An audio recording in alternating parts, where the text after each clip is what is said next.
Well, the average credit card debt per household with credit card debt is $16,007. And if you have a credit card, that could be you. Now, many people think I'd love to spend less money, but I can't. I have to pay my car payment, the credit card bills, groceries, I need a vacation, I need new clothes for work, etc., etc. List goes on. Always need new stuff. Yeah, it doesn't ever end, really. No. Well, welcome to Celebrate Michigan. I'm Matt Beiser. And I'm Christy Darian. Today, we are talking about how money matters and how to manage and invest your money for your future. Well, he has been selected as one of the top 250 financial planners by Worth magazine for several years consecutively. And he has been quoted on Wall Street Journal and other national publications on financial planning and the stocks market. You've heard him on the radio before and seen him on TV sharing his expert advice on money matters. Please give a warm welcome to Rick Bloom. Thanks so much for having me, guys. It's really great to have you here. Thanks so much for having me. So, you're a partner in your own firm. Yes, I am. Tell us about the firm. Well, it's my brother and I. We started the firm 25 years ago, and we have two businesses, Bloom & Associates, which is a law firm, and Bloom Asset Management, which is our investment management firm. So in the investment management, we're different than most firms. We are a totally fee-only firm. We don't work on commissions or anything of that nature. So we're independent of any product we would recommend to clients. So you're not selling products, you're just offering We have nothing advice. to sell, we sell advice. And so people come to us because they don't want the conflicts of interest. And that's what we do, is take the conflicts of interest and hopefully make investing easier for them. So you've got legal and financial advice. Sounds like you're wearing more than one hat there. Well, I think in today's world you have to. You know, in today's world you do wear more than one hat. And they really do combine, because from the legal standpoint, so many people have issues that, whether it deals with estate planning, wills, and trusts that go along with their investment planning needs. So do you find that you do more work on the taxes or on the legal? I do more on the investment. Okay. That's where I spend the great majority of time. My brother, who's my partner, spends more time on the law side. So it kind of separates the two. So let's talk about investing. A fun topic. Yes. How does one go about starting to invest? I think it's it's so important for people to invest, and they always make mistakes, because what people do when it comes to investing, they focus on their investments. If you focus on your investments, you're focusing on the wrong area. Whether you should buy Ford, whether you should buy this stock or that, that's not the focus. The main focus should be on what do you want from your money, goals and objectives. The key is you have to have a game plan. You have to have a diversified portfolio, and you set your game plan up even before you talk about your investments. So if someone is looking for money 10 years down the road, it's a different portfolio than if they're looking for money 6 months down the road. And that's the problem most people have. They don't define their goals and objectives. What do they want? Not what everyone wants at your own age. That's different. And then risk. People don't understand risk, and they have to understand risk before they invest. People have to accept there's no such thing as a risk-free investment in today's world. It just doesn't exist anymore. So a lot of people, when they come into your firm, they right up front will ask about, well, what do I invest in, this company, or that company, and you ask them those general questions. Right. I tell them, I go, should I take golf clubs on my next vacation or not? And they look at me and say, well, where are you going on vacation? I said, well, why do you need to know that? They said, to determine whether you should take your golf clubs. Well, then I need to ask you a lot of questions where you want to go with your money. And that's what people fail to do, because they really don't understand the process of investing money. The stock market. Most people think the stock market's very risky. Well, the stock market's not risky if you use it correctly. If you're looking 10, 15, 20 years down the road, the stock market's not risky. If you're looking 2 weeks down the road, it's extremely risky. So it's the goals and objectives that I spend the most time with people, helping them decide what do they really want from their money. Are you saving for your retirement? Is your retirement 30 years down the road or 5 years down the road? Different investments, different goals and objectives. Okay, so for me, I want to invest for my future, for when I'm 40 and for when I'm 60. Okay. I want to have something when I actually get that job that'll pay more, and then I want to have something when I lose that job. Right, and always remember this, it's never what you make, it's what you save. Okay. You hear about these athletes that make hundreds of millions of dollars and they go into bankruptcy, they're broke. How does that happen? Because they never get a hold on their spending. Someone like you need to have like almost two separate portfolios. When you get older, you should be putting money into a Roth IRA. Money will grow tax-free. and it'll grow tax-free for as long as you want it to. And so that would be like a long-term growth fund for you. Now, on the other hand, if you're saying, you know, I need to put some money away to have an emergency amount of money in case something happens to me, that's a totally different portfolio. So you have two main goals that you need to invest with, and they'd be two different investments. I'm going to go a little contrast to Christy here. What if I'm someone who wants to make money in the short term and I'm willing to tolerate a little bit of risk? Go to Las Vegas. Go to Las Vegas. And it's true. If you heard it from him. If you want to gamble, if you think you can make money short term in investing, that's gambling. And you have a much better chance of doing well in Vegas than you would in the stock market. That's the problem. People think the stock market's for short-term money. It's not. So when someone tells me, seriously, they want to make money short-term, I say, don't go into the stock market because anything could happen. I mean, think about, if you want a perfect example, think of 2009, okay? 2009, unemployment in this country went from like 7.5% to over 10%. Not good. The stock market had one of its best years ever. Good news is bad news is good news. It's hard to predict the market short term. It's much easier to predict it long term. So I try to discourage people from using the stock market for short term investments. When someone says to me, you know, I have a year for my money, well, I'm putting them into something like short term U.S. Treasuries or CDs because the stock market's way too aggressive for that short a period of time. That's a lot of information, and I can't wait to talk to you more about maybe banks and seeing, you know, how to invest in a bank if you want to do that. Sure. But right now, we're actually going to take a break. So when we come back, we'll talk more with Rick about planning for your retirement and your future. Stay tuned. We'll be right back.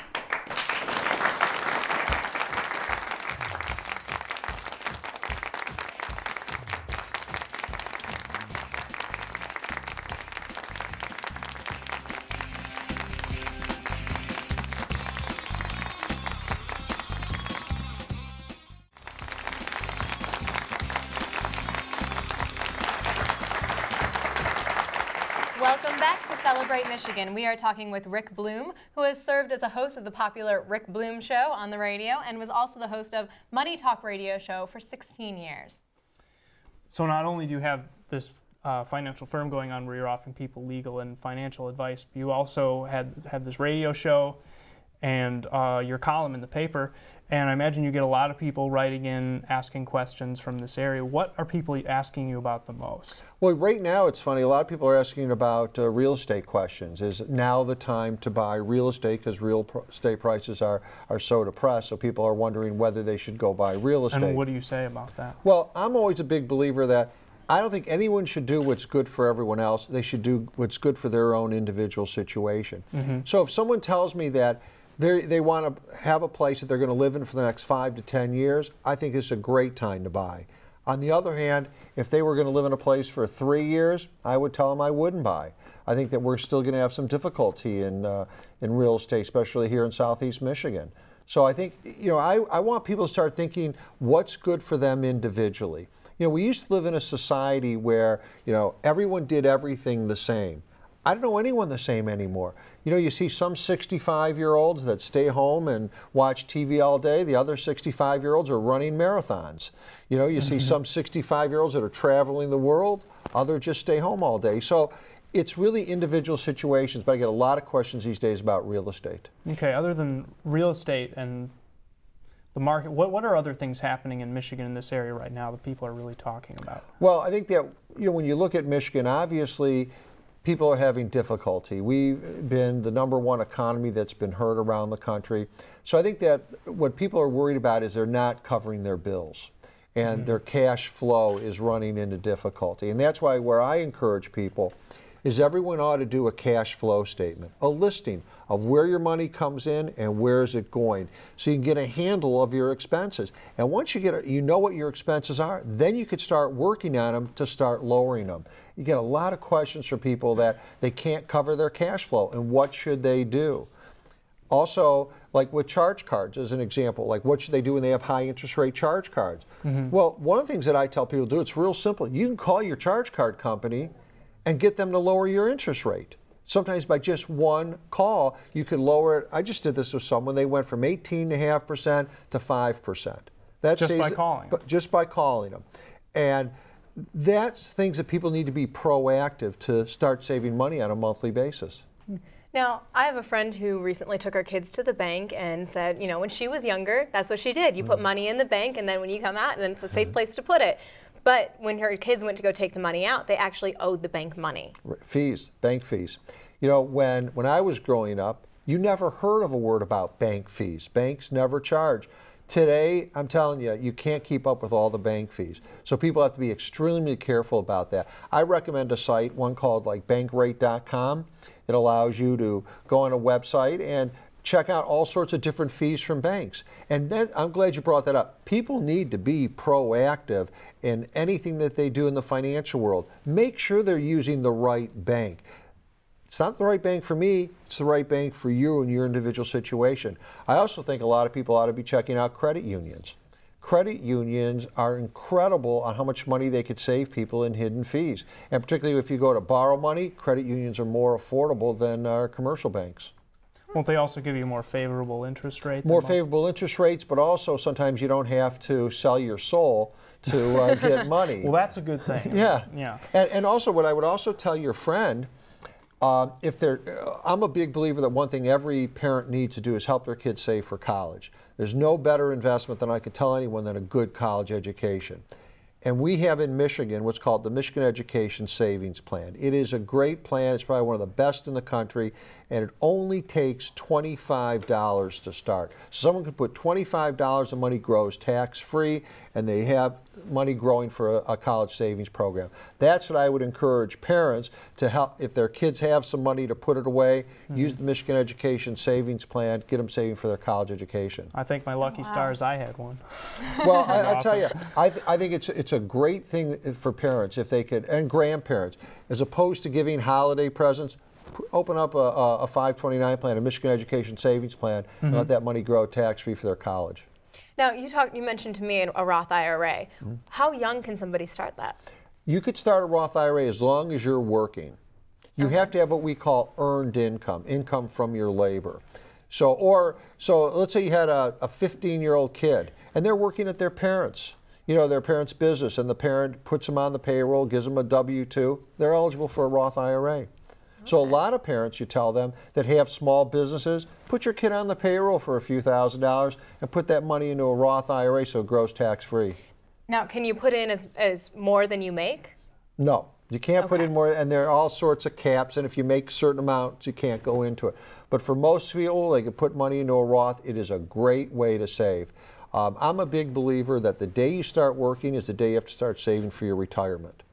Retirement's a brand new concept in the history of mankind, and people have to start saving more and more for retirement, and Roth IRAs are great ways of doing that. Is there another way you'd recommend also? Well, I also recommend if you're working and you have a salary deferral program at work, 401k plan, 403b, you take advantage of those. There's so many people that have 401k plans that actually have employer matches, and they're not taking advantage of it. It's like found money. And so people ought to find out what sort of salary deferral programs they have through work. Those are great ways of going. Okay. So it's very interesting things to learn about your retirement, and I feel like this is a great age, too, for me to be listening to you. And as I said, think about this. Go back 100 years ago in America, life expectancy was mid-50s. Today, we see people in their mid-50s, and we think it's round two. We don't even think they're old yet. Think about someone retiring at 65 and living at least another 30 years, and how expensive that's going to be. Things sure are different now. Well, we're going to take a short break, and we'll return. We'll take audience questions for Rick and talk more about finance. Stay tuned. We'll be right back.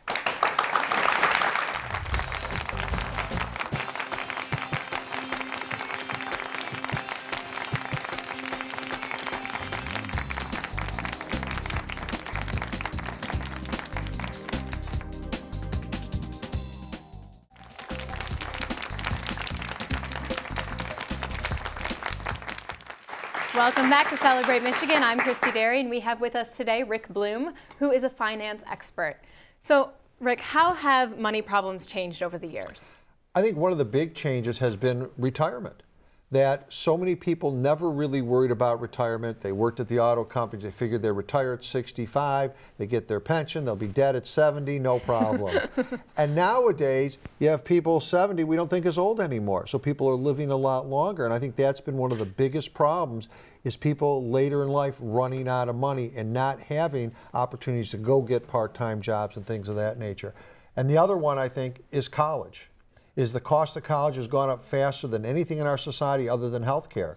And providing an affordable education is hurting a lot of families. So I think that those are the two main issues that has changed over time. Good things to keep in mind. Now, Matt is in the audience right now, and there are a few questions. Matt? Yeah, Neil has a question here for Rick. Go ahead, Neil. As a college student, I have a decent amount of debt right now. So when I graduate, would it be a good idea for me to start saving as soon as I get out, or would I want to pay off my college debt as soon as I can and then worry about saving later? I think the key is what interest rate is on your debt. In other words, if let's say your interest rate's 3%, and all of a sudden you could turn around and invest that at 7%, well then I'd rather invest it. But if on the other hand your debt is at 6% and I can only invest it and get 4%, I'd want to pay my debt off. So I think that's one thing you need to look at. The other thing you need to look at, in a lot of student loans, it's tax deductible. So you want to look at the after-tax cost of what that money's costing you. But on the whole, push comes to shove, I always encourage you to pay their debts off, because I think you sleep better at night when you're not in debt. And it also, in today's world where so much is dependent upon what your FICO score is and things of that nature, having less debt I think helps too. All right, I have another question here for Rick, Miss. Hi, I'd like to know if you could explain a bit about annuities. Sure. And the differences between the annuities. There are two basic types of annuities. There are fixed annuities, and then there are variable annuities. Fixed annuities, you could think of them as CDs with insurance companies. Variable annuities are mutual funds with a band of insurance wrapped around it. On the whole, I think for the great majority of investors, they ought to avoid variable annuities. They make no sense for the great majority of investors. The reason why they're sold so much, they have very high commissions, very high fees, and very adverse tax consequences. They tell you that they grow tax deferred, which is true, but what the salespeople don't tell you is they defer you into a higher tax bracket. So for the great majority of people, I say avoid variable annuities. Now, fixed annuities also grow tax deferred, which means you pay taxes later, but they're fine as long as you go into ones that are commission free. In other words, you want to go into one that if they tell you you invest $10,000, $20,000, you're going to get 3%, 4%, that's what you're getting. They're not taking fees out on top of it. So on the whole, fixed annuities are fine. Variable annuities you ought to avoid. The only people that like variable annuities are the salespeople who sell them.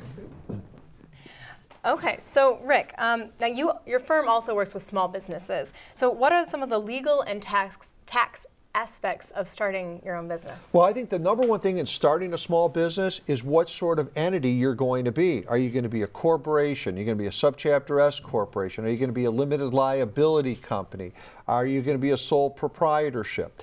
There are different types of legal entities. They all have different liability issues and different tax issues. So depending upon the type of business that you're in, you would direct them into a certain type of entity. And I think that's probably the most important thing when you start a business is what type of entity, because that determines how you report to the IRS, how you report to the state of Michigan. Is that something someone can research on their own, or should they seek legal advice? I generally recommend they would seek legal advice. And the reason for that is it's not that easy. And there's a lot of issues that go inside in making that determination. I think there's some good websites, like the Bar Association has some very good things about picking an entity. When it comes to taxes, I know this will sound crazy, but I think the IRS's website is one of the best websites you can go to get tax information.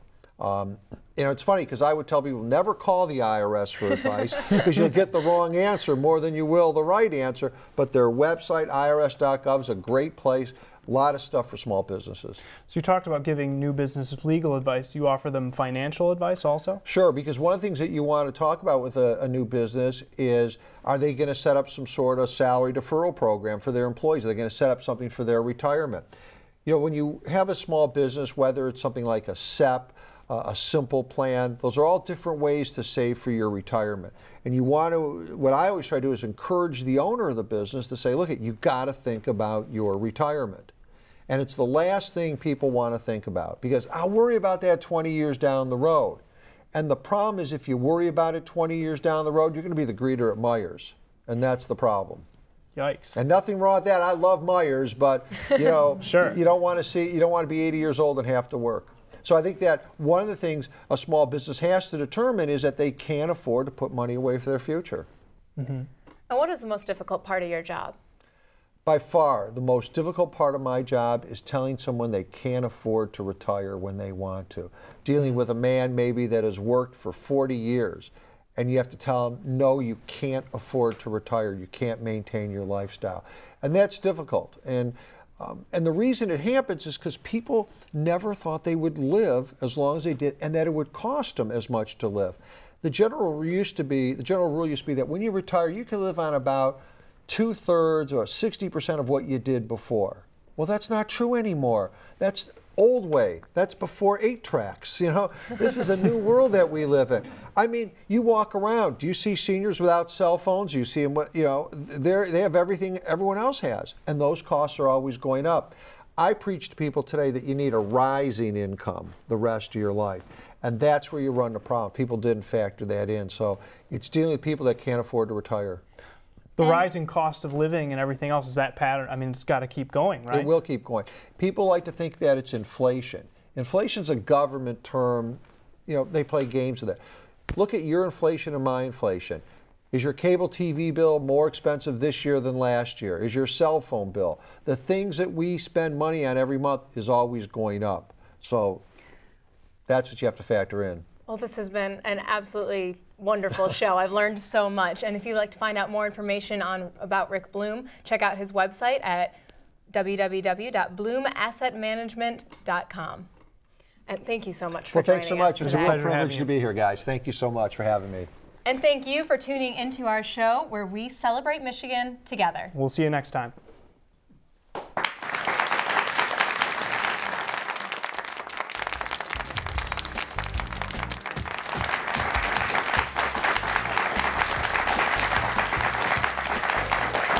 think I came out 15 seconds early, but